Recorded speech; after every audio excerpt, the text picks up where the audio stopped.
জানাই ফেস্টিভ বাঙালির আরো একটা নতুন ভিডিওতে। আর আমি নিলয় এই মুহূর্তে হুগলির কোন নগর। বছর ঘুরে আবারও সেই দিন আগত, বৈশাখ মাসের অমাবস্যা, একেবারে নববর্ষের তিথিতে, বৈশাখ মাসের অমাবস্যা তিথিতে প্রত্যেক বছর সাড়ম্বরে পালিত হয়ে থাকে হুগলির কোন নগরের শকুন্তলা রক্ষাকালী পুজো। যে রক্ষাকালী মাতার পুজো কোন্নগর তথা হুগলির বাসীর কাছে একটা আবেগ সমান। আর সেই মায়ের পুজো গত বছর আমি এসেছিলাম, তোমাদের ঘুরিয়ে দেখিয়েছিলাম কিভাবে মায়ের আগমন হয় মন্দিরে এবং কিভাবে সেজে ওঠে তাদের পুজো।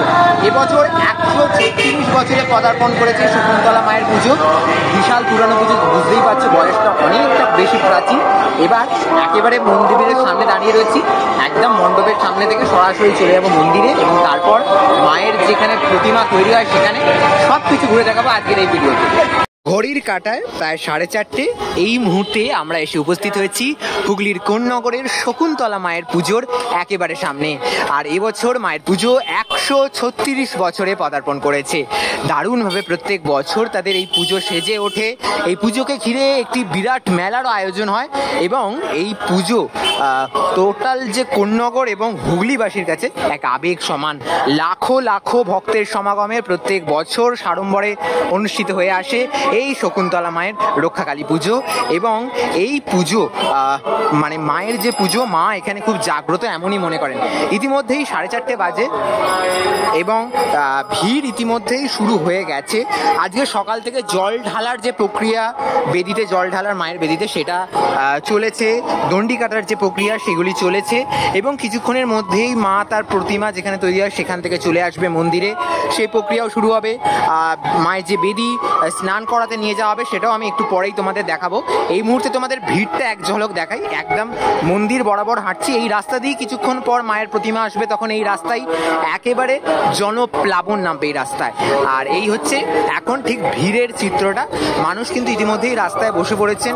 অনেক সকাল সকাল থেকে অনেক দূর দূর থেকে মানুষ আসেন এই মায়ের পুজোকে সে একবার দেখার জন্য। বছরে একবার পুজো এবং মাকে একবার দর্শন করার জন্য সকলে ছুটে আসেন এই কোন নগরে। এবার তোমাদের এই ভিড়টা তো দেখালাম, এবার একটু মন্দিরের দিকটায় যাই। মন্দির এবছর কিভাবে সেজে উঠেছে সেটা তোমাদের এক ঝলক দেখাই, কেননা প্রতিমা এসে যাওয়ার পর আর তোমাদের দেখাতে পারবো না, প্রচণ্ড পরিমাণে ভিড় থাকে। আর এই যে গরম, এই গরমের মধ্যে এই ভিড় ট্যাকেল করে প্রত্যেকবার, যে গত বছর প্রচণ্ড গরম ছিল, সেই গরমের মধ্যেও যেহেতু মায়ের টানে ছুটে আসা, সেই গরমকে উপেক্ষা করে তবুও ছুটে আসা যায়। আর এই হচ্ছে মন্দির। আমি একটু সামনের থেকে গিয়ে দেখাই। একেবারে যে মায়ের মন্দিরের যে পাশের দিকটা, সেই দিকটায় চলে এসেছি। এখানে দেখতে পাচ্ছি ইতিমধ্যেই মাকে যে একবার দর্শন করার জন্য যে ভিড়, সেই ভিড়, পুজো দেওয়ার যে ভিড়, তা ইতিমধ্যেই কিন্তু শুরু হয়ে গেছে। যে লাইন, সেই লাইন কিন্তু ইতিমধ্যেই এখানে রয়েছে।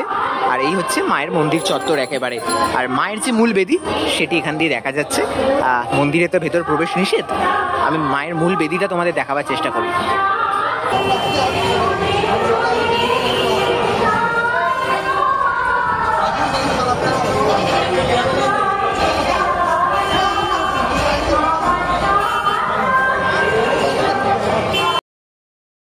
চলে এসেছি মায়ের প্রতিমা ঠিক যেখানে তৈরি হয় সেই গোলাতে। আর কিছুক্ষণের মধ্যেই মায়ের প্রতিমা কিন্তু বেরিয়ে পড়বে তার মণ্ডপের উদ্দেশ্যে। আর তারই আগে একেবারে গোলার সামনের যে ভিড়ের চিত্রটা প্রতিবারের থেকে কিছু আলাদা নয়, বরং বেশি।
একেবারে যেখানে কোন্নগর শকুন্তলা মায়ের যে প্রতিমার প্রস্তুতি হয় তার থেকে কিছুটা এগিয়ে এলেই কোন্নগরের মনসাতলা বারোয়ারির প্রতিমা মানে মনেশ্বর তলার যে প্রতিমা সেটা দেখায়।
নিয়ে চলেছেন আমাদের বন্ধকের সামনে দিয়ে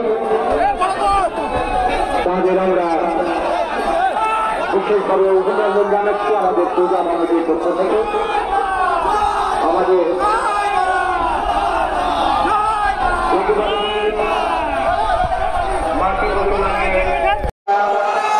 এই মতো খবরে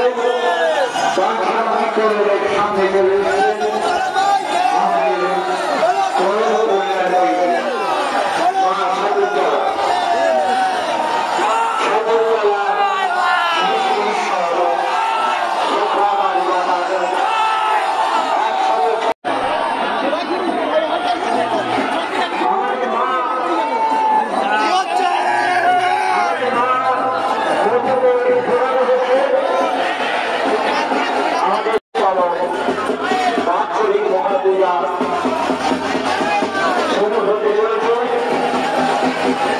আমাদের মাতৃ প্রতিমা